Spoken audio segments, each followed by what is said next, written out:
भगवान बुद्ध की वाणी धम्मपद की गाथा और कथा हिंदी में और उसके बारे में ग्रुप डिस्कशन। वग्र 2 गाथा नंबर 12 अप्रमादी का पतन नहीं।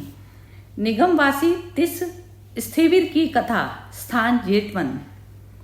निगमवासी तिस नामक एक भिक्षु था। उसका जन्म सातपस्थी के पास एक छोटे से नगर में हुआ था और वहीं पला व बड़ा हुआ था। जब उसे समझ आई उसने प्रवज्ञा ग्रहण कर ली और एक भिक्षु का जीवन निर्वाह करने लगा। वह अल्पेच्छी व अल्पाहारी था। उसकी आवश्यकताएं बहुत कम थी। बुद्ध धम्म में शास्ता के धम्म में भिक्षु की आवश्यकताएं वैसे भी अल्प होती हैं। वह भोजन के लिए भिक्षा पात्र लेकर पास के गांव में जाता और अपने संबंधियों से उसे जो कुछ भी रूखा सूखा मिल जाता उसको ग्रहण कर लेता और अपनी क्षुधा तृप्ति के बाद पुनः साधनारत हो जाता। वह कभी भी भिक्षु संघ को दिए जाने वाले बड़े बड़े भोजन दान आदि अवसरों में भी नहीं जाता था। यहाँ तक कि अनाथ पिंडिक और कौशल राज पसेन आदि द्वारा आमंत्रित भोजन दान के अवसर पर भी वह अनुपस्थित ही रहता था। जबकि बड़े व्यापक पैमाने पर ऐसे आयोजन होते थे जिनमें सब तरफ के बहुत सारे भिक्षु इसमें शामिल होते थे। अन्य भिक्षु इस निगमवासी तिस थेर के क्रियाकलापों की जानकारी रखते थे व आपस में बतियाते रहते थे कि यह तो ऐसा भिक्षु है जिसने घर बार छोड़ दिया है, फिर भी उसका मोह नहीं गया है। हमेशा अपने परिवारजनों से सगे संबंधियों से ही भिक्षा दान लेता है और प्रतिदिन वहीं जाता है। बड़े बड़े आयोजनों से भी यह अपने को दूर रखता है। यह अपने को परिवार से अलग नहीं कर पाता है। आदि आदि अनेक तरह की बातें फैलने लगी। जब भगवान बुद्ध को इसकी जानकारी हुई तो उन्होंने तिस थेर को बुलाया और पूछा, क्या भिक्षु यह सत्य है कि तूने अपने सगे संबंधियों में गृहस्थों में हिल मिल कर विहार करता है? तिस थेर उपस्थित हुआ, भगवान को अभिवादन किया, वंदना की, स्तवन किया और अपनी बात कहने लगा। वह बोला, भगवान यह सत्य है कि वह बार बार अपने गांव जाता है, लेकिन ऐसा वह सिर्फ भिक्षा के लिए ही करता है। जब उसे पर्याप्त भोजन प्राप्त हो जाता है तो वह वहीं से लौट आता है। उससे आगे वह कदम नहीं बढ़ाता। वह यह नहीं देखता कि भोजन कैसा है, क्या स्वादिष्ट है या नहीं। वह आगे बोला, भंते मुझे जहाँ कहीं भी रूखा सूखा मिल जाता है उसी से संतोष कर लेता हूँ।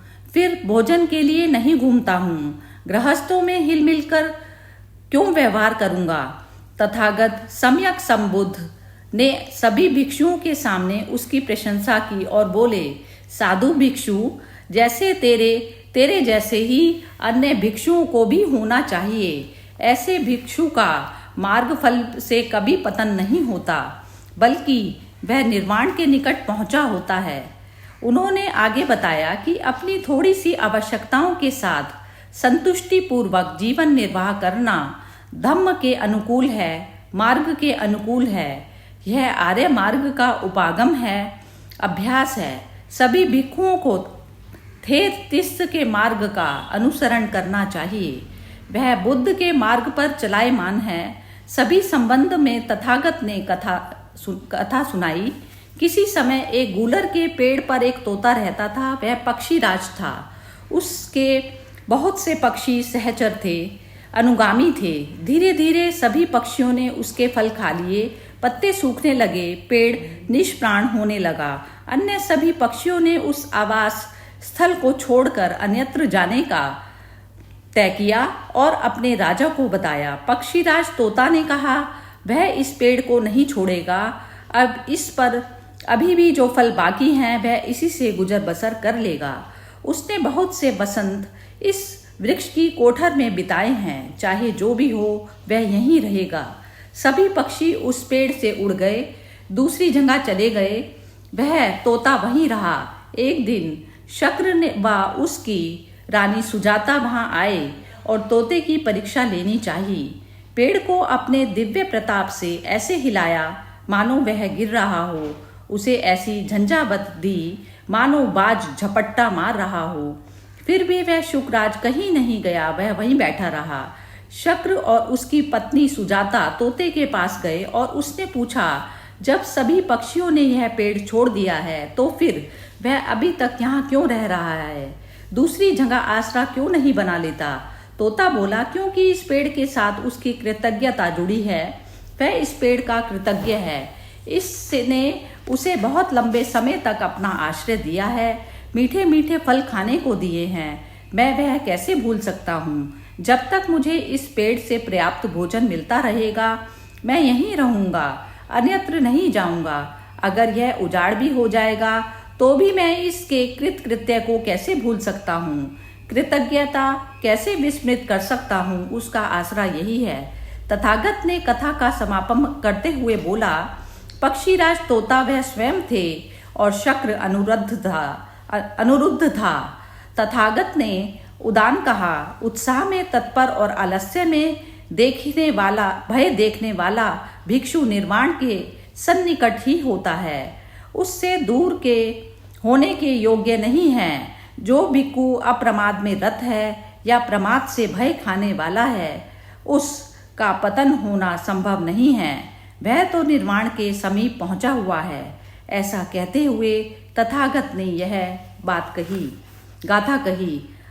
अपमाद रतो भिक्खु पमादे भय दस्सिवा अभब्बो परिहानाये निब्बान सेव शांति के। जो भिक्षु अप्रमाद में रत है या प्रमाद से भय खाने वाला है, उसका पतन होना संभव नहीं। वह तो निर्वाण के समीप पहुंचा हुआ है। अभब्बो ना होने योग्य, परिहानाए छोड़ने के लिए अर्थात निर्वाण से दूर होने योग्य नहीं है, संति के समीप। हाँ जी, इसका एसेंस बताइए नीलम जी, आप बताइए जरा इसका। थोड़ा हाँ, इसका एसेंस पहले तो वो कथा दी गई है कि जो साधु है उसका जो लाइफ स्टाइल है ना वो बहुत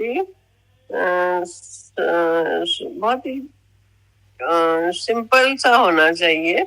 जितनी रिक्वायरमेंट है उतनी ही भिक्षा लीजिए। पहले एक भिक्षु बताया है ना जो थोड़े में ही संतुष्ट रहता था और अपने घर वालों के आसपास ही भिक्षा मांगता था, फिर चला जाता था अपने घर, अपनी साधना में रत हो जाता था। तो ये बताया है कि साधु का लाइफ स्टाइल बहुत सिंपल होना चाहिए। जितनी रिक्वायरमेंट है उतना ही इकट्ठा करो, उसको यूज करो और फिर अपनी साधना में रत हो जाओ। इस पहले वाले की तो यही समझ। दूसरे वाले की ये समझी है कि जहाँ से आपने जो आपकी रूट्स हैं, जहाँ से आपको खाना पीना सारा कुछ शेल्टर मिलता है, उसकी तरफ फेथफुल होना चाहिए। वो तोता पेड़ कितना भी खराब हालात में था, वो तोता उसको छोड़ता नहीं है। वहां से उसको भोजन मिला है तो बुरे हालात में भी वो उस पेड़ को छोड़ता नहीं है। और यही उसकी साधना है। पक्षी की इतनी साधना है कि वो इतना फेथफुल है, अपनी साधना में रत है और अपने जहां से आपको वो कहते हैं जहां का नमक खाया उसकी तरफ फेथफुल होना चाहिए।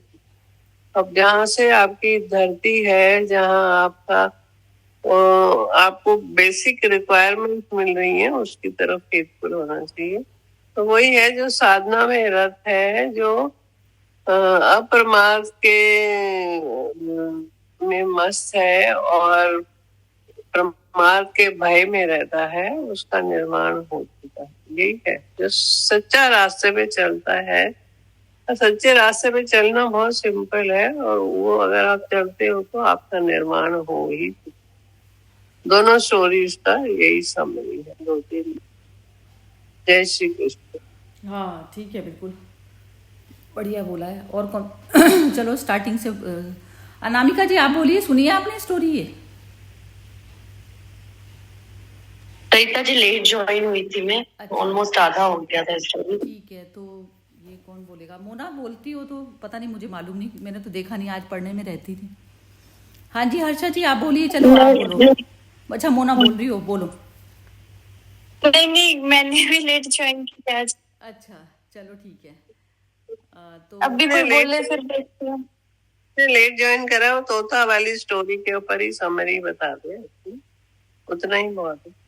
दोनों का मीनिंग तो सेम। हाँ दीपा बोलोगी तुम?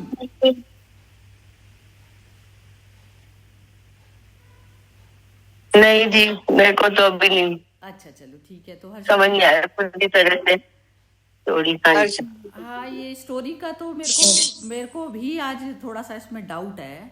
तो चलो पहले हर्षा जी से सुनते हैं क्या बोलना चाहती हैं वो। हाँ जी हर्षा जी आप बोलो।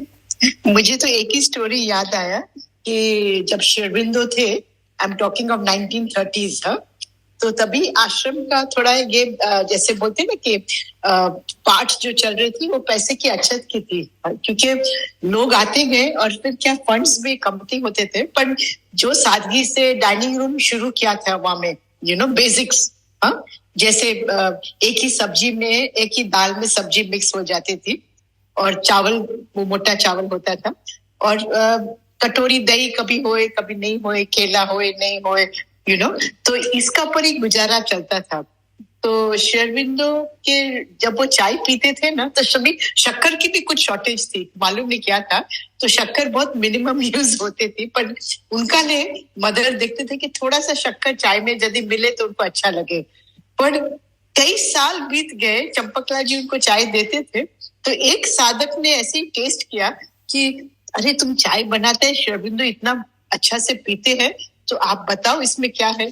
तो उसने टेस्ट किया तो बोला शक्कर है ही नहीं। तो बोलते कि अरे मैं तो शक्कर डालता ही नहीं हूँ चाय में, और गुरु ने कभी बताया नहीं। ऐसे बरसों बीत गए। तो बंगाली थे, तो बंगाली लोग आपको मालूम है स्वीट का थोड़ा पसंद जाती होते, पर ये जो स्थिति होती है ना कि शक्कर बिगर का चाय भी बिगर कुछ बोले, एक बार भी बोला नहीं, और बहुत अच्छा से थैंक यू बोलकर पी लेते थे। तो ये जो मुझे एक इंसिडेंट याद आया, ये चंपकलाल जी ने अपना रिकॉर्ड्स भी लिखा है कि जो सचमुच सिद्ध पुरुष होते हैं ना, वो जो भी उनको खाना पिरोसा जाता है ना, वो प्रसाद कर कर ले लेते हैं। कभी कभी कैसा होता था, कभी कैसा, माने कि दे वर नेवर कंप्लेंट, और संतोष में रहते थे। तो कभी सामने से एक बार भी अपना रिक्वेस्ट नहीं मांग के कि मुझे ये अच्छा लगता है या वो अच्छा लगता है ऐसे।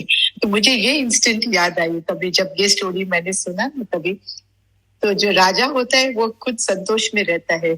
तो यहाँ में वो पैरेट का भी ऐसा ही है। तो जो गुरु जो होता है हमारा, वो भी राजा जैसे ही, वो हमको मार्ग बताता है कैसे जीना है हमें, और विदाउट कंप्लेनिंग। तो ये डाइनिंग रूम का खाना जो अभी भी आज जो है, वो इतना सादगी से रहता है, अच्छा से होता है कि people who are eating that food, they are saying that हम लोग का एनर्जी लेवल भी अलग होता है, क्योंकि एक तो प्रार्थना से बनाई जाती है, प्लस एकदम सात्विक, तो it is has its own effect. तो उनको बाहर खाने की इच्छा ही नहीं होती है। वो लोग बोलते हैं नहीं नहीं, हमको बाहर खाना इच्छा ही नहीं अच्छा लगता है। जो साधक वहां रहते हैं, they are happy to eat there. वो असली साधना में जो एकदम मशहूर होते हैं, उनको फिर ईटिंग इज ऑल सेकेंडरी, ऐसा हो जाता है। मुझे यही समझ में आया ये स्टोरी से। ठीक है, बिल्कुल बहुत अच्छा समझ में आया आपको। बल्कि आपके समझने से मेरे को भी समझ में आ गई। एक लाइन और मैं ऐड करूंगी, इसी खाने पे याद आया कि एक स्टोरी याद आई है। एक पति पत्नी थे, बड़ी उम्र के थे, और बहुत ही बड़ी उम्र के थे, और दोनों की बड़ी अच्छी बनती थी। तो एक किसी उसके साथी ने देखा कि देखो तो सही कि इनके घर में क्या है। तो एक दिन उनके घर रहने के लिए वो चला गया, फ्रेंड था उसका। तो उसने देखा कि पति बाहर से आया, पत्नी घर रहती थी, पति काम करता था, बाहर से आया, तो उसे कहा बड़ी भूख लगी है। तो पत्नी ने फटाफट रोटी बना दी और वो खाने लगी। तो देखता रहा, वो ऑब्जर्व करता रहा, उसने बोला कुछ नहीं, जली हुई रोटी थी, और पति ने बड़ी प्रशंसा करते हुए, दाल सब्जी जो भी था, रोटी थी, बड़े प्यार से खा के बड़ी प्रशंसा करी उसने। तो सब कुछ हो गया, बोला कुछ नहीं, वो देखने ही आया था कि इनके घर में ऐसा है क्या कि ये दोनों की इतनी बनती है। जब रात को वो दोनों दोस्त सोने के लिए अलग गए, तो उसने उससे पूछा, बोला इतनी तुम्हारी भाभी जी की जो पहली रोटी थी वो इतनी जली हुई थी, फिर भी तुमने इतनी प्रशंसा से इतने हंसते हुए खा के उनको खुश कर दिया। तो बोले मैं तो सारा दिन बाहर था और मेरी पत्नी सुबह से लगी है, मुझे क्या पता उसने कैसे घर चलाया, क्या दिक्कत हुई क्या नहीं हुई। मैंने उसको पूछने का भी मुझे टाइम नहीं मिला कि कैसा तेरा दिन गया। और अगर एक रोटी मैंने चुपचाप खा ली और वो उसको शांति मिल गई मुझे खाना खिला के, और इसके बदले अगर मैं उसको 2 बातें सुना देता तो उसका सारा दिन की मेहनत पानी में पड़ जाती और वो 2 बातें मुझे सुनाती, तो तुम्हारे हमारे घर आए मेहमान की शांति पे क्या असर पड़ता। और हम तो यही सोचते हैं कि जितना समय संतुष्टि में बीत जाए उतना ही अच्छा है, और एक दूसरे का आदर करे। तो वो 2 शब्द मैं बोलता, 2 शब्द वो बोलती, कहाँ जाते हम, क्या उसका रिजल्ट होता।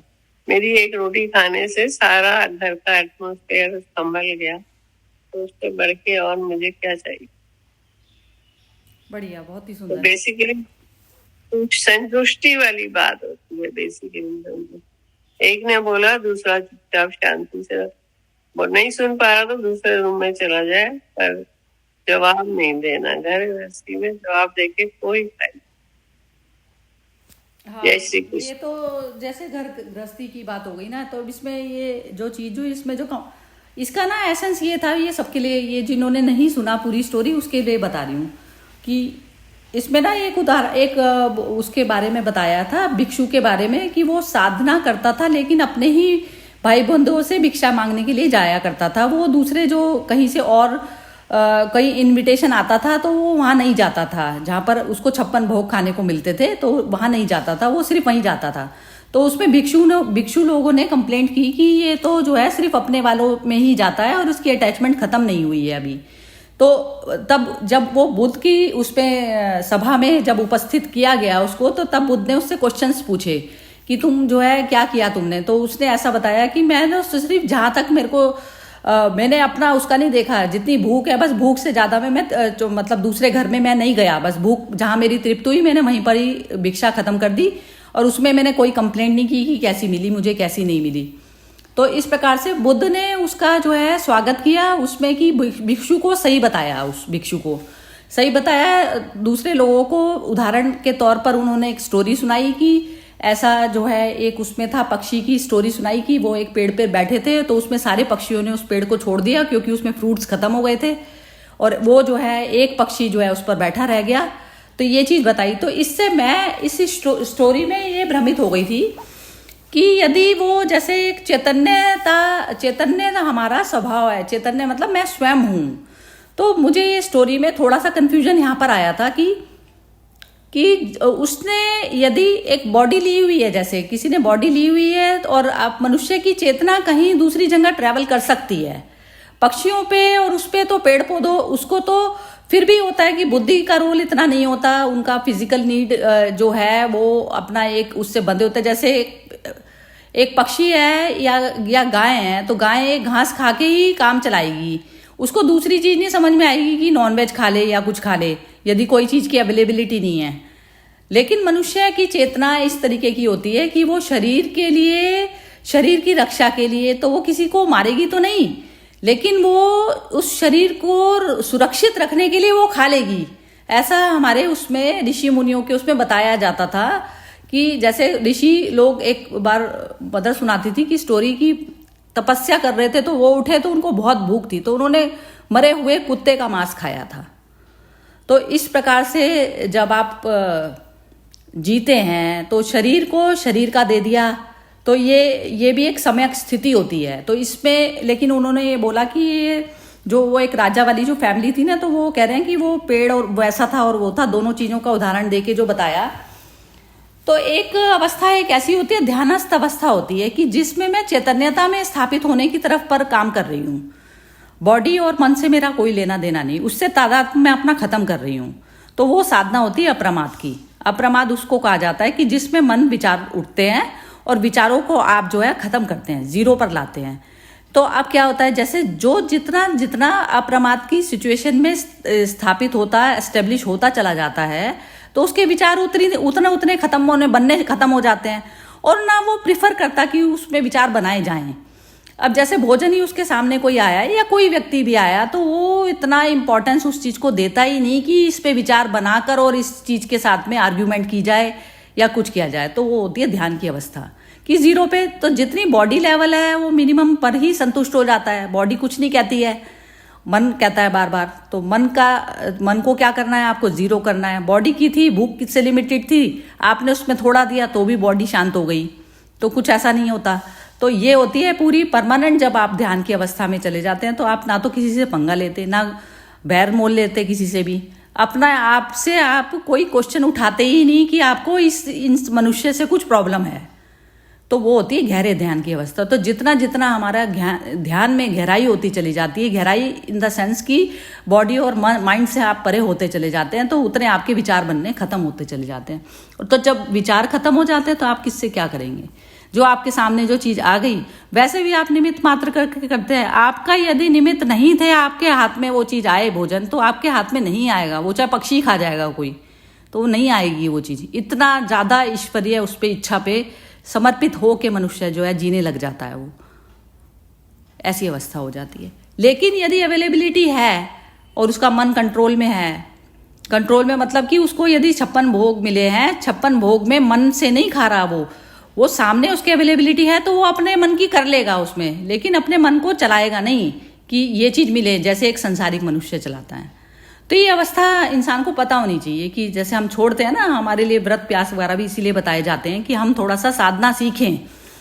लेकिन एक चलता फिरता मनुष्य, जो समाधि में स्थित मनुष्य है, जो चलता फिरता है, तो वो इस प्रकार कंप्लेंट में नहीं जीता। जो सामने जैसी अवस्था आई है उसमें प्रॉपर ढंग से चैतन्य पूर्वक जो है डिसीजन लेता है और मन को शांति में स्थापित करते हुए में एक्शन लेता है, फिर स्थापित वो ऑलरेडी रहता है, तो उसकी शांति में कोई भंग नहीं आता। तो ये अवस्था चलते फिरते आनी चाहिए, वो परमानेंट होती है अवस्था। निर्विकल्प समाधि उसको कहा जाता है कि आपके पास कल्प बचे ही नहीं, क्योंकि बॉडी माइंड से आप परे होके खड़े हो गए। ये अवस्था जिस दिन भी आती है उसी टाइम बॉडी माइंड जो है आपका, मतलब दोबारा वाली अवस्था जो होती है ना, वो नहीं रहती फिर। ये इसकी स्टोरी का टोटल जो है एसेंस ये था मेरे अकॉर्डिंग। ये वाली चीज़ है कि ये जैसे जो उसमें बता रहे हैं, तो उसमें यदि एक पेड़ पर यदि खत्म हो गए फ्रूट, तो मैं दूसरी जगह जाऊंगी, क्योंकि शरीर की रिक्वायरमेंट है, तो वो जाना पड़ेगा। लेकिन मैं उस अवेयरनेस में जा रही हूँ कि ये बॉडी को देना जरूरी है, नहीं तो ये बॉडी चली जाती है। लेकिन मैं उसके लिए मारा मारा नहीं फिरूंगी, नहीं मिलेगा तो मैं परेशान होंगी, चाहे बॉडी चाहे जीरो ही क्यों ना हो जाए, फिर छोड़ देंगे। तो ये अवस्था जो है ऐसी साधना, मतलब मेरी साधना इस तरीके से रहेगी। तो बाकी अब चलिए जो बचे हैं वो बताइए अब। हाँ जी मोना, हाँ जी, ऐसी तभी आती है जब इंसान एकांत में अकेले में थोड़ा सा अपना मनन चिंतन करे कि मैं लाइफ ऐसे ही जी, मेरी कटी जा रही है, पहले ऐसे ही मैंने बेहोशी में अपनी जिंदगी जीता रहा। थोड़ा सा ऐसे मनन चिंतन करे, फिर ये ऐसी अवस्था धीरे धीरे आने लग जाती है। बहुत ही टू द पॉइंट बोला तुमने, तो बहुत ही बढ़िया। हाँ, बहुत ही सटीक बोला है बिल्कुल। हाँ, अच्छा ध्यान से सुना तुमने, बहुत ही बढ़िया बोला है। हाँ जी अनामिका जी बोलिए।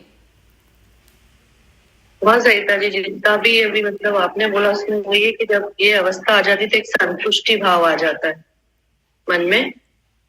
और जैसे ये जो तोते वाली कहानी है, उसमें मुझे ऐसा लगता है कि जो तथागत स्वयं ही उस वो वाला उन्होंने रूप लिया था ना, तोते वाला। तो बॉडी मतलब उनको तो बॉडी से मतलब छोड़ना ही होगा, या तो शायद इसलिए वो उससे वहां पर अटैच्ड रहे होंगे मे बी।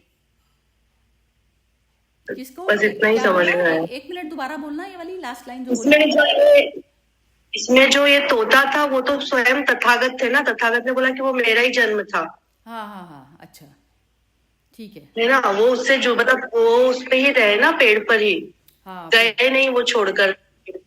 हाँ, तो वो विचार ही नहीं बना ना उनका। हाँ, ठीक है, बिल्कुल बढ़िया। उनका विचार ही नहीं बना, जो मतलब उन्हें मिला था, मतलब वो संतुष्ट थे।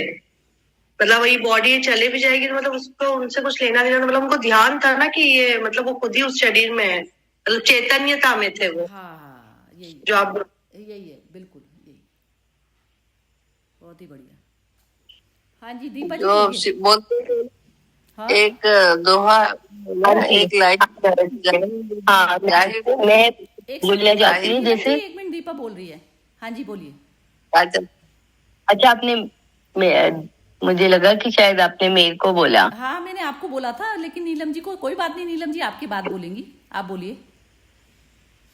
नहीं, मुझे आज का सेशन सच में बहुत ही अच्छा लगा, जो आपने बात बोली ना कि भाई वो भी आप सोचो, जो भी चीज आपके पास आ रही है ये भी आप सोचो कि ईश्वरीय कृपा से आ रही है। इतना समर्पण होना चाहिए, तभी इंसान को समझ आएगी। जैसे कोई भी बात थी, मैं सोचती थी अरे वो चीज बार बार हो रही है, ऐसे ही कर रहे हैं लोग, ऐसे कर रहे हैं लोग, तो वो चीज कहीं ना कहीं मन में रहती थी। तो मगर अब मुझे लगता है कि आपकी ये बात सुन के आपने बहुत ही अच्छा बोला आज, कि मतलब यही, जब तक ये हमारी बात समझ में नहीं आएगी ना कि ये चीज हमारे जो भी कर्म है या भाग्य है या जो भी समझ लो, वो आनी है, तो वो अब हमारे ऊपर है कि हम उससे कैसे डील करते हैं, है ना। उसका हमें क्या एक्शन है कि रिएक्शन है कि नहीं है। बिल्कुल तो वो चीज जब समझ आ जाएगी कि ये चीज अगर आ रही है तो कुछ ना कुछ तो बाकी होगा, तभी आ रही है ना। परफेक्ट, हाँ सर, परफेक्ट अंडरस्टैंड कराया आपने, हाँ ठीक कराया बिल्कुल। यही मैं कह रही हूँ कि जैसे जो भी स्थिति आएगी वो अकॉर्डिंग पूरे समष्टि से आता है। कोई भी मनुष्य जो हमारे सामने या कोई भी चीज आई है, इवन हमें कोई पेड़ भी दिखाई दिया है ना सामने, जिस मोमेंट पे जो चीज दिखनी थी वही दिखेगी, उसके अलावा नहीं दिखेगा, कुछ नहीं दिखेगा। अब हमारी अवेयरनेस, अब कितनी आप होशपूर्वक वहां पर जो है अपने उस मूवमेंट को डील करते हो। मूवमेंट के साथ में आपका लव अफेयर होना चाहिए। मूवमेंट के साथ लव अफेयर उस अवस्था को कहा जाता है कि आप बिल्कुल पूरी तरह से, आपको मूवमेंट में इतना आप घुल गए कि आपको अपने राग द्वेष वगैरह सब चीजें छूट गई आपकी उस समय। मूवमेंट के साथ में ये होता है, क्योंकि मूवमेंट दोबारा नहीं आएगा आपके हाथ में। ये है मूवमेंट का क्या इस्तेमाल कर रही हूँ मैं। जैसे कहते हैं ना, 1 रुपया भी आपकी यदि पॉकेट में है तो आप उसको देख के इस्तेमाल करते हैं ना कि कहाँ खर्च करना है। ऐसे सांस को खर्च करना है अपने। नीलम जी बोलिए आप।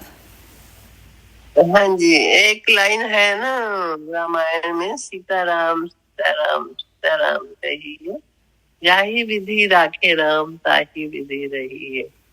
जितना संतुष्टि में रहेंगे, जो आपके सामने आया है उसको अगर भगवद गीता के हिसाब से सोचा जाए तो वो आपका पुराने जन्मों का कर्मों का हिसाब है। और उसको अगर हंसते हंसते उसको बिना किसी भावना के जैसे सामने आया है प्रेजेंट में, उसको विवेक के साथ डील करते जाएंगे तो वो कर्म कट जाएगा। नहीं तो आगे का आप और बैगेज बनाएंगे। बैगेज तो नहीं बनाना, वो तो बात ठीक है कि आपने उसके साथ नहीं। यहाँ पर ना थोड़ा सा कंफ्यूजन ये रह जाता है कि उस समय जितनी भी इंद्रियां और बुद्धि पूरी लगा देनी है। आप विचार शून्य होंगे तो आप ओपन हो गए, माइंड से ओपन हो गए उस सिचुएशन को डील करने के लिए। अब दूसरे के, जब हम खुद विचार शून्य हो जाते हैं तो हम दूसरे के माइंड को पढ़ जाते हैं कि वो कौन से माइंड से हमारे सामने प्रेजेंट हुआ है। उसके माइंड को रीड करके और उसके साथ में उसको मन से परे वाली अवस्था में उसको लेकर वाला जो एक्शन होगा वो हमारा ठीक होगा। जैसे कोई हमारा मर्डर करने के लिए ही आया है, सपोज कीजिए, तो उस स्थिति में आप हाथ पे हाथ धर के तो नहीं बैठेंगे ना। तो उस समय जो है आप पूरा प्रॉपर अलर्टनेस पूरी यूज करेंगे अपनी। तो क्या होता है, अब हम इसमें क्या होता है, पुराना जो इमेज होती है ना वो भी रोल प्ले करती है हमारे माइंड में। यदि 1 सेकंड पहले की इमेज की ये मनुष्य अच्छा है, जैसे अब वो हाथ में जो है कोई नाइफ ही लेके आया हुआ है हमारी गर्दन काटने के लिए। मैं बहुत एक्सट्रीम वाला बोल रही हूँ, इतना एक्सट्रीम नहीं होता लेकिन इतना एक्सट्रीम ऐसे करके बोल रही हूँ कि हमारे माइंड में इमेज है कि ये तो अच्छा है, जैसे हम ये बना लेते हैं ये अच्छा है, तो वो अच्छे वाली भी इमेज नहीं होनी चाहिए। नहीं, वो सिचुएशन के विवेक बुद्धि मतलब होता है पहले शून्य पे आना पड़ेगा, माइंड को जीरो करना पड़ेगा। माइंड में यदि विचार आपके स्टे कर गया ना, ये बुरा है ये अच्छा है, तो आपका व्यवहार फिर उसके अकॉर्डिंग नहीं होगा। पहले आपको जीरो बनाना पड़ेगा अपना। तो ये अभ्यास आप पहले ही, जो इसने मोना ने बोला ना कि इसको हम मनन चिंतन, पहले एकांत में ये वाला अभ्यास बनाएं और मनन चिंतन करें, मंथन करें, और फिर उसके बाद में ये प्रैक्टिकल में 1-1 दिन करके यूज करें इसको। तो हर मूवमेंट में जो प्रीवियस वाला जो मूवमेंट में हम किसी भी माइंड में इमेज बना के बैठते हैं किसी भी व्यक्ति की, उस इमेज को भी बनाना, उसको भी चेंज करना हमारे हाथ में होता है। डेस्टिनी नहीं है, हर चीज डेस्टिन नहीं होती है। डेस्टिन वो है कि वो आया, लेकिन उसकी भी हम परिवर्तन कर सकते हैं। हमारे अंदर इतनी पावर है करने की, चेंज कर देते हैं ना, जैसे बुद्ध लोग चेंज कर देते हैं जैसे दूसरे लोगों का, तो ये इतनी पावर होती है हमारे पास। हमारा जो अब करंट वाला व्यवहार है वो दूसरे के माइंड को बदल सकता है, ये मतलब मैं कहना चाह रही हूँ। इतनी पावर होती है इसमें, ये आएगी धीरे धीरे ध्यान वाली। अच्छा, एक बार कमेंट लेते हैं, हर्षा जी जरा रमी हुई सी हैं इसमें। हाँ जी हर्षा जी, आप बोलिए जरा।